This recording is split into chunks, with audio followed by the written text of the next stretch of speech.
Friends, मैं ताहिर मंसूरी आपका अपने यूट्यूब चैनल ज्ञान क्लासेस में एक बार फिर से स्वागत करता हूं। आज हम टीचर ट्रेनिंग जो कि विद्यालय आधारित आकलन निष्ठा 2.0 मॉड्यूल 10 के प्रश्न उत्तरी को हल कराएंगे। ये जो है ये ट्रेनिंग सभी राज्यों में होती है, तो इसकी जो डेट दी गई है वो 1 से 30 नवंबर तक होनी है। तो आइए शुरू करते हैं अपने वीडियो को। तो इसमें पहला क्वेश्चन है, निम्नलिखित में से कौन सा गतिविधि विवरणिका आकलन से संबद्ध नहीं है। तो इसका जो आंसर होगा वो है विवरणिका को पोर्टफोलियो आकलन बोर्ड के पास ग्रेडिंग के लिए जमा करना। इसका ये आंसर सही होगा। इसके बाद हम अगले क्वेश्चन की ओर चलते हैं। अगला क्वेश्चन है, साकल्यवादी और पूर्व ग्रह रहित आकलन को किस पर आधारित होना चाहिए। तो इसका जो आंसर होगा वो होगा बहुसाक्ष्य। जो आंसर है उसका ये बहुसाक्ष्य होगा। इसके बाद तीसरा प्रश्न है, शिक्षण अधिगम एवं आकलन प्रक्रिया में प्रौद्योगिकी का समावेशन विद्यार्थियों की सहायता करता है। तो इसका आंसर होगा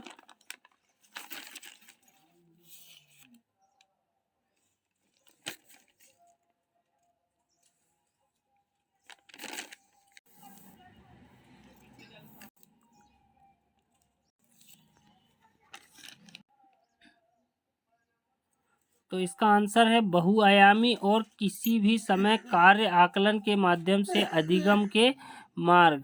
इसके बाद हमारा अगला क्वेश्चन है, विद्यालय आधारित आकलन मुख्यतः खालिस्तान के सिद्धांत पर आधारित है।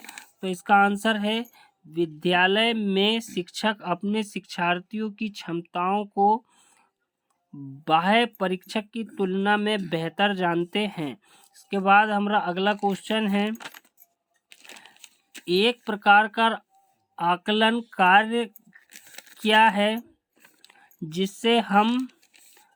जिससे विद्यार्थी अपने स्वयं के उपलब्धियों पर चिंतन कर सके। तो इसका जो आंसर होगा वो पहला होगा स्व आकलन। इसके बाद अगला क्वेश्चन है, माध्यमिक स्तर पर विकास के मूल अनुप्रस्थ दक्षताओं को विकसित करने की आवश्यकता किन क्षेत्रों में होती है।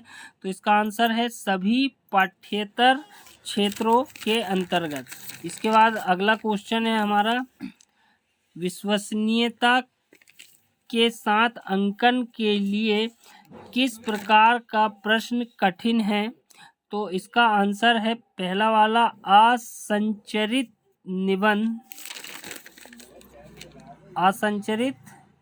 निबंध जो है इसका आंसर होगा। इसके बाद अगला क्वेश्चन है हमारा, निम्नलिखित में से कौन सा विद्यालय आधारित आकलन का गलत विवरण है। तो इसका आंसर होगा यह केवल सह शैक्षणिक पहलुओं को शामिल करता है। यह केवल सह शैक्षणिक पहलुओं को शामिल करता है, ये इसका आंसर होगा। इसके बाद अगला क्वेश्चन है, आकलन की निरंतरता में से कौन सा विद्यार्थी आकलन की ओर अग्रसर होने में अधिक प्रवृत्त है। तो इसका आंसर होगा स्व आकलन। इसका आंसर होगा स्व आकलन। इसके बाद अगला क्वेश्चन है, अनुप्रस्थ दक्षताओं के संदर्भ में कौन सा कथन सही है। तो इसका आंसर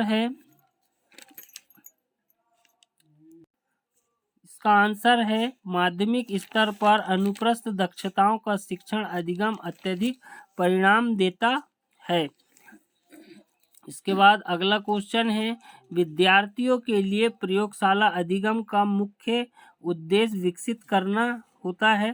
तो किसके लिए होता है। तो इसका आंसर है प्रायोगिक दक्षता के लिए। इसके बाद हमारा अगला क्वेश्चन है, निम्नलिखित में से कौन सा उपलब्धि आधारित आकलन की एक महत्वपूर्ण विशेषता है? तो इसका जो आंसर होगा, विद्यार्थियों ज्ञान कौशलों व रणनीतियों के उपलब्धि के बारे में इसका उपयोग किया जाता है। इसके बाद अगला क्वेश्चन है हमारा, निम्नलिखित में से विद्यालय पाठ्यचर्या में अनुप्रस्थ दक्षताओं को समाविष्ट करने का कौन सा सामान्य उपगम नहीं है? तो इसका आंसर है, एक विशेषीकृत विषय के रूप में अनुप्रस्थ दक्षताओं की रूपरेखा तैयार करना और शिक्षण करना। इसके बाद हमारा अगला क्वेश्चन है, निम्नलिखित में से विचारात्मक अवधारणा निर्माण, संगठन, समाकलन, संबंध और मूल्यांकन की क्षमताओं को किसका उपयोग करके मापा जा सकता है? तो इसका जो आंसर होगा, फोर्थ वाला, रूब्रिक इसका आंसर होगा। इसके बाद हमारा अगला क्वेश्चन है, निम्नलिखित में से स्व आकलन के लिए कौन सा उपकरण नहीं है? तो इसका आंसर है पहला वाला, कक्षा परीक्षा। इसके बाद हमारा अगला क्वेश्चन है, विद्यार्थी किसका आकलन कर रहे होते हैं जब वह सहभागी समूह आकलन में संलग्न होते हैं? तो इसका आंसर है दूसरे विद्यार्थी का। इसके बाद हमारा अगला क्वेश्चन है, माध्यमिक स्तर पर आप आकलन रणनीति के रूप में केस अध्ययन को लेना पसंद कर सकते हैं, क्योंकि?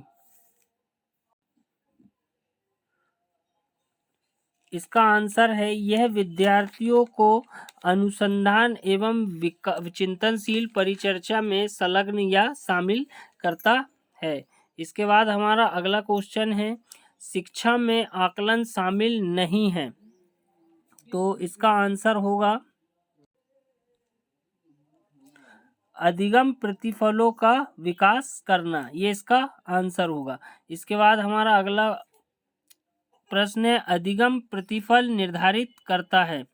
तो इसका आंसर जो हो, विद्यार्थियों ने जो सीखा है उनसे उनके प्रतिफल, उनके उपलब्धि की अपेक्षा की जाती है, ये वाला जो है इसका आंसर होगा।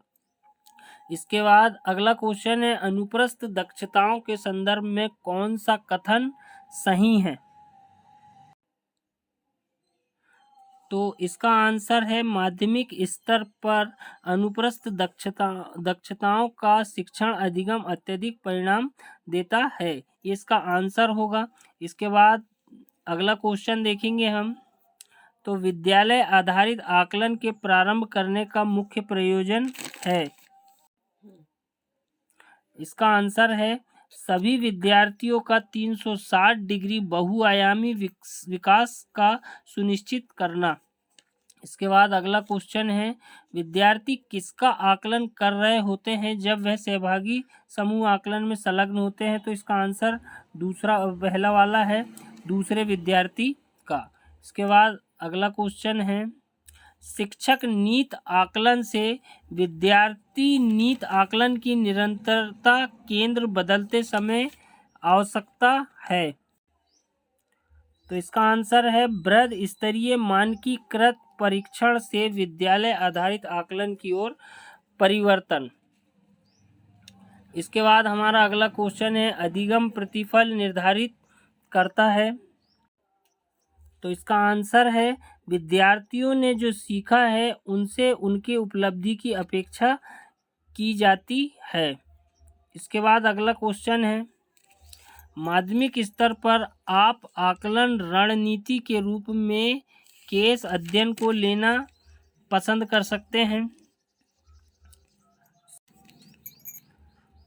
यह विद्यार्थियों को अनुसंधान एवं चिंतनशील परिचर्चा में संलग्न या शामिल करता है। इसके बाद अगला क्वेश्चन है, अधिगम के लिए आकलन में स्व आकलन और सभी सहभागी समूह आकलन महत्वपूर्ण है, क्योंकि यह किस ओर आगे ले जाएगा? इसका आंसर होगा आत्म पुष्टि के साथ अधिगम को विस्तारित करना। इसके बाद हमारा अगला क्वेश्चन है, निम्नलिखित में से कौन सा उपलब्धि आधारित आकलन की एक महत्वपूर्ण विशेषता है? तो इसका जो आंसर होगा वो होगा विद्यार्थियों ज्ञान कौशलों और रणनीतियों के उपलब्धि के बारे में इसका उपयोग किया जाता है। इसके बाद हमारा अगला क्वेश्चन है, कथन एक, व्यक्ति अध्ययन विधि का उपयोग करके शिक्षक का उद्देश्य विद्यार्थियों के तर्कणा समस्या समाधान और निर्णय कौशल का विकास करना है। दूसरा कथन है, व्यक्ति अध्ययन विद्यार्थियों को अवसर प्रदान करते हैं उन्हें एक क्षेत्र विषय में अद्यतन मुद्दों में लगाकर उनके अधिगम को वास्तविक विश्व स्थितियों के स्पष्ट रूप से प्रासंगिक बनाया जाता है। तो इसका जो आंसर होगा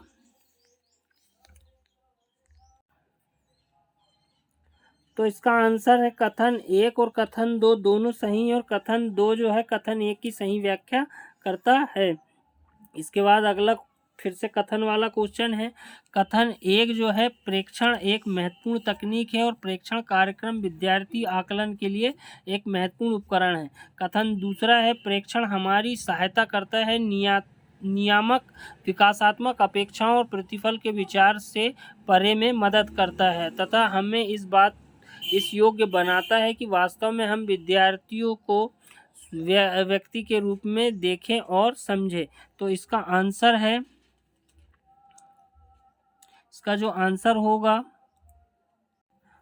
तो इसका आंसर है कथन एक और कथन दो दोनों सही है और कथन दो कथन एक की सही व्याख्या करता है, ये इसका आंसर होगा।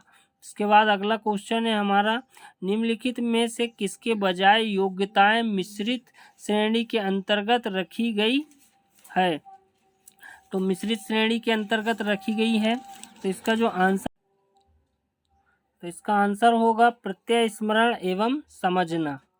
इसके बाद हमारा अगला क्वेश्चन है, निम्नलिखित में से कौन सा विद्यार्थी स्व आकलन का रूप होता है? तो इसका आंसर होगा विद्यार्थी प्रगति के बारे में प्रश्नों का एक समूह जिसका वे उत्तर देते हैं, ये इसका आंसर होगा। इसके बाद अगला क्वेश्चन है हमारा, माध्यमिक स्तर पर विकास के लिए मूल अनुप्रस्थ दक्षताओं को विकसित करने की आवश्यकता है, ये किन क्षेत्रों में है? तो इसका जो आंसर होगा वो होगा सभी पाठ्येतर क्षेत्रों के अंतर्गत। इसके बाद हमारा अगला क्वेश्चन है, निम्नलिखित रूब्रिक में से कौन सा उपयोग किया जाएगा जिससे हम निपुणता पर प्रतिपुष्टि प्रदान करने के बजाय विभिन्न मापदंडों के लिए ग्रेड प्रदान? इसका आंसर होगा केवल एक ढांचा ऑब्लिक फ्रेम। तो ये इसका आंसर है। इसके बाद हम अगले क्वेश्चन की ओर चलते हैं। तो रूब्रिक कथन एक जो दिया गया है, रूब्रिक मानदंडों का एक व्यापक समूह है जिसका उपयोग विद्यार्थियों के किसी विशिष्ट कार्य के आकलन के लिए किया जाता है। उसके बाद ये जो कथन है इसका हम आंसर आपको डायरेक्ट बता देते हैं। इसका आंसर जो है कथन एक सही है लेकिन कथन दो गलत है, ये आप लगा लेना इसका निशान। इसके बाद अगला है, रूब्रिक के बारे में निम्नलिखित में से कौन सा कथन सही है? इसका सही आंसर है शिक्षक और विद्यार्थी को मिलकर रूब्रिक का निर्माण करना चाहिए। इसके बाद अगला क्वेश्चन है हमारा, रूब्रिक के बारे में निम्नलिखित में से कौन सा कथन सही है?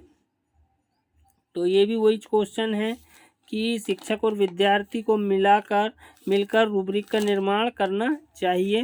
इसके बाद अगला क्वेश्चन है, निम्नलिखित रूब्रिक में से कौन सा उपयोग किया जाएगा जिससे हम निपुणता पर प्रतिपुष्टि प्रदान करने के बजाय विविध मानदंडों के लिए ग्रेड प्रदान करते हैं? तो इसका जो आंसर होगा वो है एक फ्रेम एक ढांचा।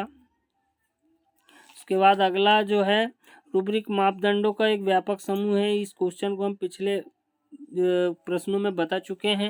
इसके बाद अगला है, विद्यालय आधारित आकलन मुख्यतः खालिस्तान के सिद्धांतों पर आधारित है? तो इसका आंसर है विद्यालय में शिक्षक अपने शिक्षार्थियों की क्षमताओं को बाह्य परीक्षकों की तुलना में बेहतर जानते हैं। तो ये था हमारा आज का वीडियो। इसमें हमने करीब 40 क्वेश्चनों को हल कराया है, जो कि विभिन्न तरह से घुमाकर टीचरों से पूछे जाते हैं। तो लगभग हमने इसके सभी प्रश्नों को हल कराया है। तो आप हमारे वीडियो को देखकर और इन प्रश्नों के सही उत्तर दे सकते हैं। यदि वीडियो पसंद आए तो हमारे चैनल को लाइक करें, शेयर करें और सब्सक्राइब करें, ताकि हम आपको ऐसे ही वीडियो की जानकारी आने वाले समय पर दे सकें। मिलते हैं अगले वीडियो में, तब तक के लिए धन्यवाद।